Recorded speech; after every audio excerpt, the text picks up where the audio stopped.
Greetings, fellow Mist Wanderers. My name is Steve Morgan, and this is DM of the Mists, covering all things Heir of Strahd, Heir of Strahd, Heir of Strahd, Heir of Strahd. No, I'm only joking. For people who this is the first video of mine you're watching, you're probably like, what do you want about? I always start my videos saying covering all things Curse of Strahd and Ravenloft, but I've done quite a few Heir of Strahd videos recently, so I thought I'd just be a bit silly and cheeky. It probably backfired. I hope to get this out sooner, but I decided to read Heir of Strahd one more time. Third time overall, and this time I decided to listen to the audiobook because it was good to hear pronunciations and hear the voices and the accents, and it was just a nice thing I could just sort of have in the background while I was working or doing household chores. And my progress kind of got stalled because we had some, I can't listen with the kids around because it's, it's a horror book and a bit gruesome and stuff. And then we had some work done in our house and we had decorators over and stuff, and I thought it'd be a bit weird if I'm in the next room listening to a book being read out about vampires. So it took me a little while to get around to finally listening to all of it and compiling the notes and doing this video. But I think it worked out well because I did 2 review videos for Heir of Strahd after it came out. One spoiler-free, or spoiler-light actually, it's not necessarily spoiler-free. Spoiler-light and one spoiler-filled, and then it was technically going to be the next video after that, and I thought, nah, it's a bit too soon, so it's not being a nice sort of spread anyway, I think.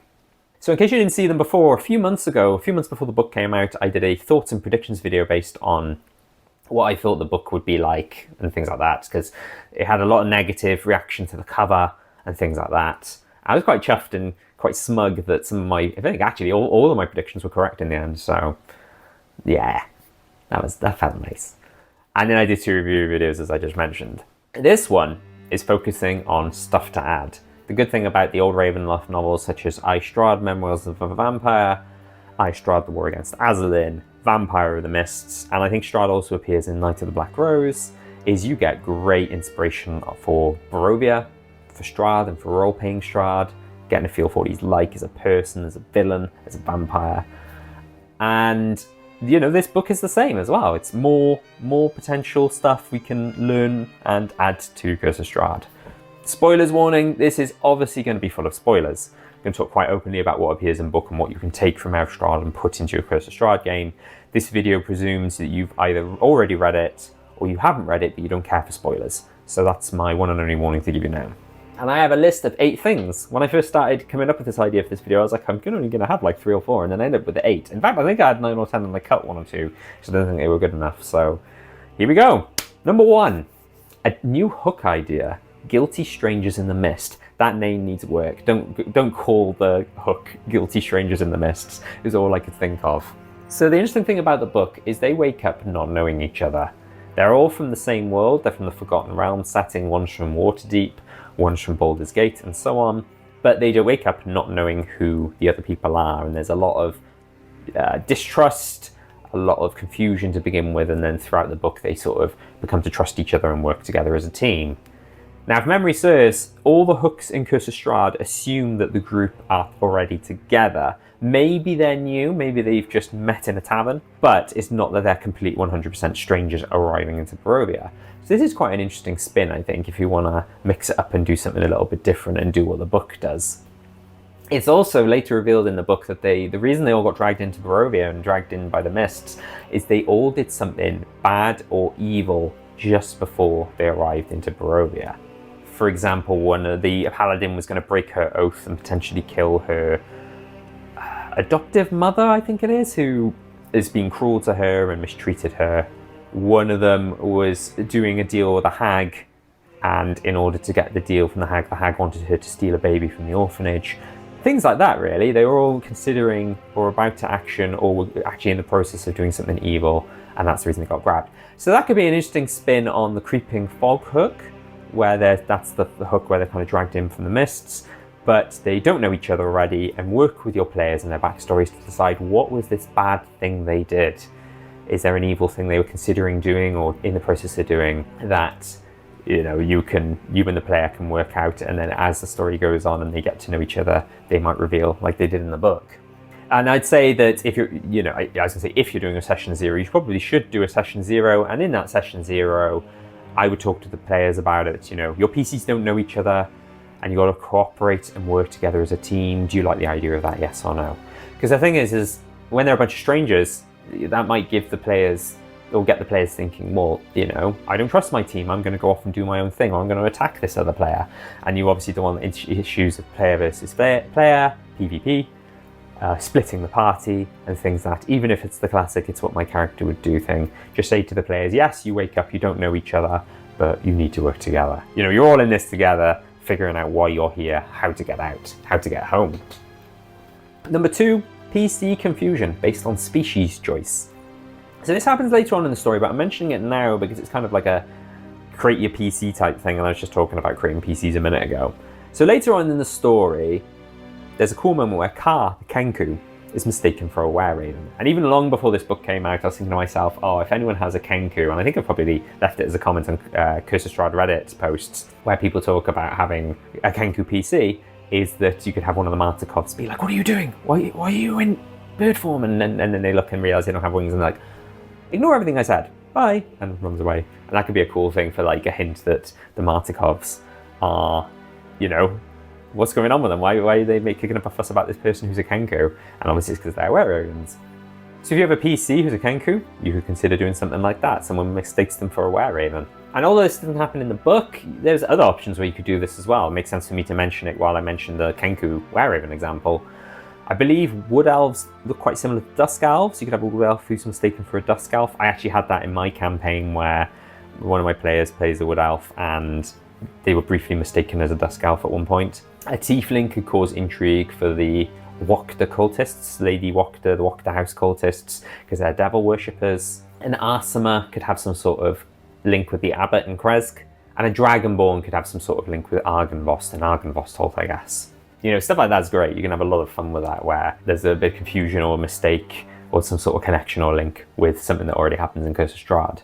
Number 3, monsters. There's quite a few cool combat scenarios in Heir of Strahd that I think could work well in a Curse of Strahd game, and what's more, is quite a few of them are pulled from Van Richten's Guide to Ravenloft, which was quite interesting, which obviously came out after Curse of Strahd, so none of the monsters from that appear in Curse of Strahd, but you could add them.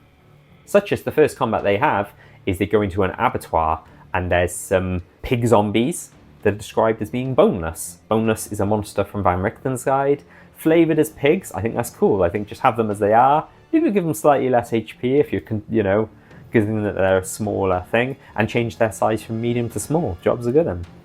And there's also some zombies, and I think at one point there was some swarm of zombie limners as well, which is also from Van Richten's Guide. There's a Grimishka. Chivarian, the drow barbarian, at one point is just attacked by a random Grimishka. Grimishkas are great, they react to magic, someone casts a spell and some weird stuff can happen. They're good fun. There's a naked witch behind the study fireplace. I thought that was really bizarre and interesting. Why is she naked? Does she have to be naked?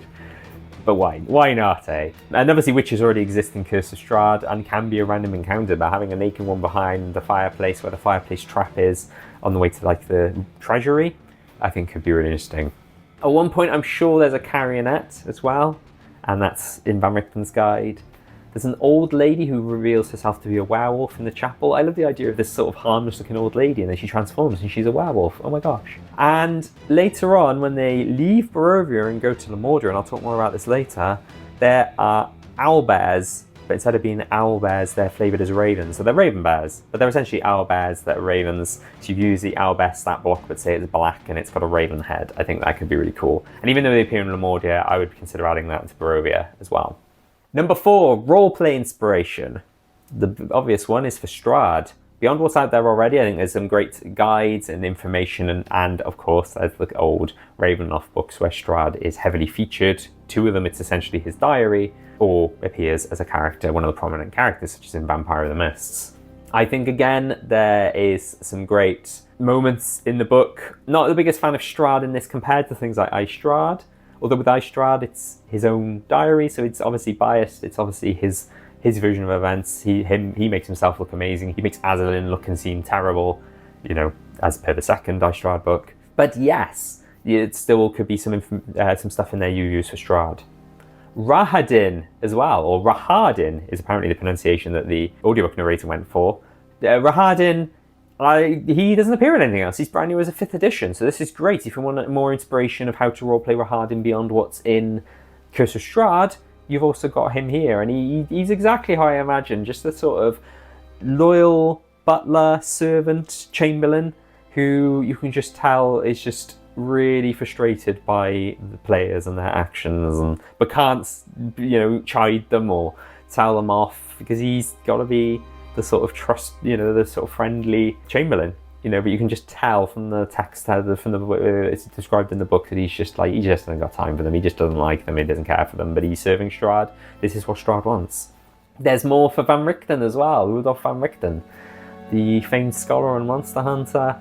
He obviously appears in the two Heir of Strahd books, in the prologue and the epilogue of both.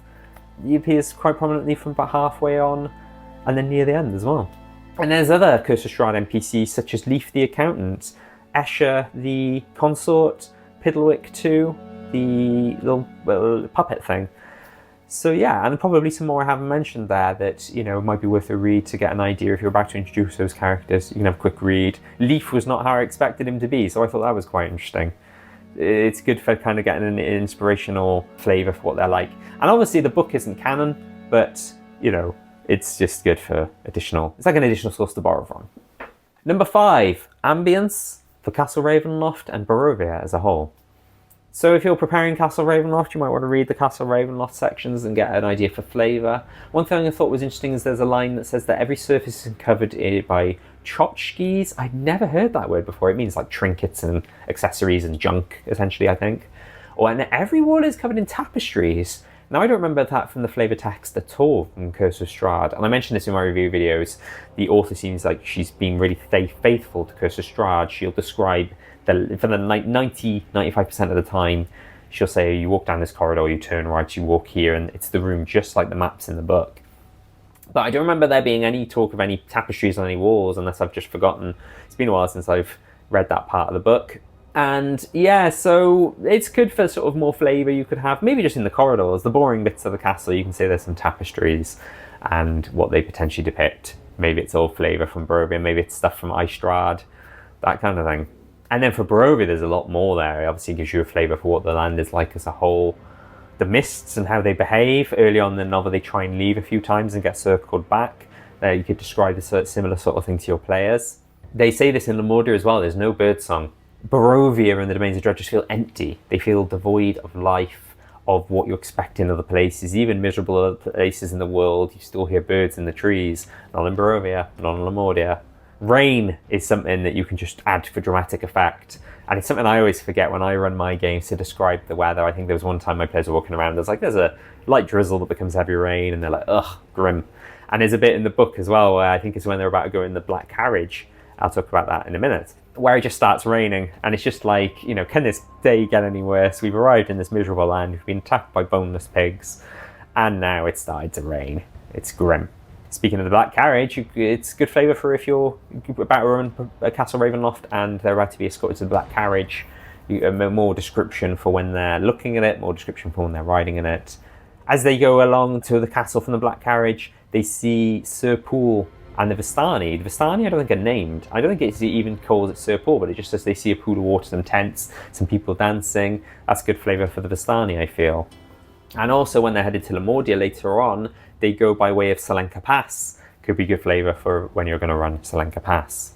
Number 6, special treatment causing animosity between PCs. So the Orc Wizard Rotrog is given Strahd's bedroom as his guest room. And it's right by the study as well, which he loves going to because of all the books. He's looking for more spells. But it causes jealousy and infighting because the other people have less good rooms. And then they're like, Strahd gave you this room? And you've got the best room out of all of us. And they start arguing. Stuff like that's really cool for like causing just sort of minor petty grievances between your PCs. But I will stress this. Be careful it doesn't spill out to out of game, rivalry and upset, a player saying, oh, that player's got better things than me. Because, you want it to be that the PCs, tensions caused between the PCs and disagreements and arguments and jealousy, not between the players. But it could be something you could do if you think your players would handle that well.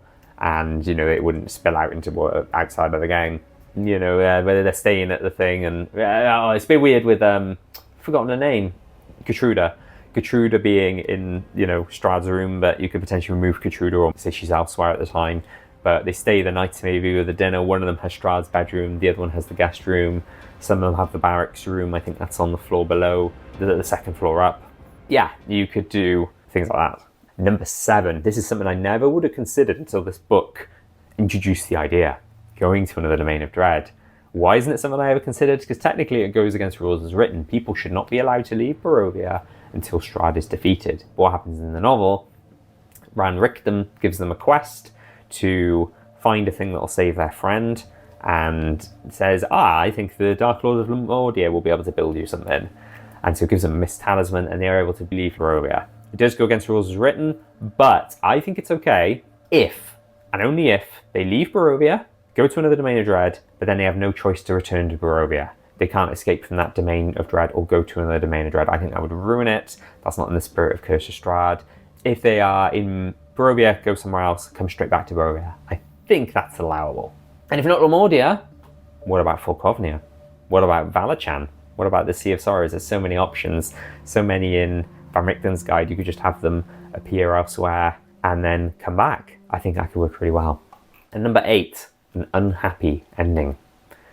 So in my review video, I talk about, while I wasn't a big fan of the final battle with Strahd, I loved the epilogue. I loved the fact that Fiel, they think she's cured of her vampirism, but she's still a vampire. She returns home, she kills her abusive family, and that's the end. I think that's a great way to end a horror novel. It's not a happy ending after all. And I guess what I'm trying to say with this one is, if you have a player potentially take a dark gift or do some evil stuff while in Barovia, then you might be able to say, work with that player and decide what happens to them in the epilogue. I wouldn't necessarily decide for them. I'm not a big fan of when the DM decides and reads out the epilogue for the player, and it's basically like a cutscene. Before getting into D&D, I played in a different TTRPG, and I had a very strong idea of what the character would be like and what would happen after the adventure.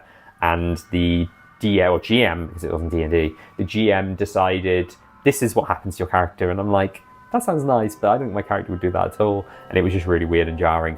So maybe work with the character and say, because your character took a dark gift, I think they may not return home after you finish Curse of Strahd. And if they like the idea of that, you can maybe narrate something where when they leave Barovia to return home, wherever home is, the one who took a dark gift is dragged away by the mists. Maybe they become the new Dark Lord of Barovia. Maybe they become the new Dark Lord of their own domain of dread. Or maybe the Dark Powers have decided, we're not quite done with you yet, and throw them into a different domain of dread where their friends return home from whence they came.